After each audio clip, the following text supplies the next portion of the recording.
كانا مغرمان ببعضهما. هاجرت زوجها من أجل المشتبه به، لكن علاقتهما انتهت بجريمة قتل. إلى مسرح الجريمة ببوزنيقة اقتيد المشتبه بهما. حيطان هذا المنزل شهدت أطوار أبشع جريمة.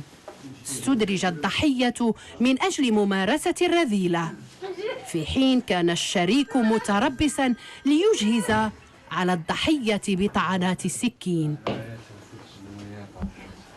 الأخير طورت العملية ديال جريمة قتل اللي بالتالي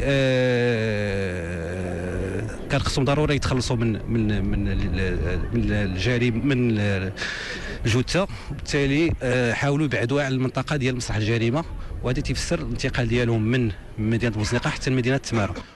تراجع عن تقطيع الجثة بعد أن استعصى عليهما الأمر. في بطن لحاف أخفياها وغطياها بقطع بلاستيك لم يثير الريبة حولهما قط.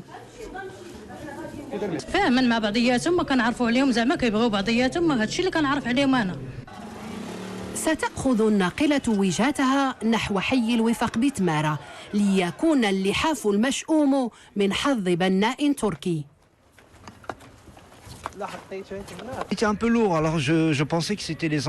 كان اللحاف ثقيلا واعتقدت أنه نموذج قديم. نقلته إلى غرفتي في الورش، لكن الرائحة أزعجتني. فتحت اللحاف واكتشفت الجثة. قضية القتل العمد مصدر الإصرار والترصد والخيانة الزوجية وعدم التبليغ. التحريات تباشرت تحت إشراف السيد الوكيل العام للملك لدى محكمة الاستئناف في الرباط اللي غادي يتقدموا لها المعني بالأمر.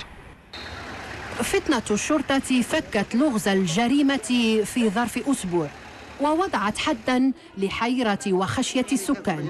سيستكين حي السلام ببوزنيقة لهدوئه.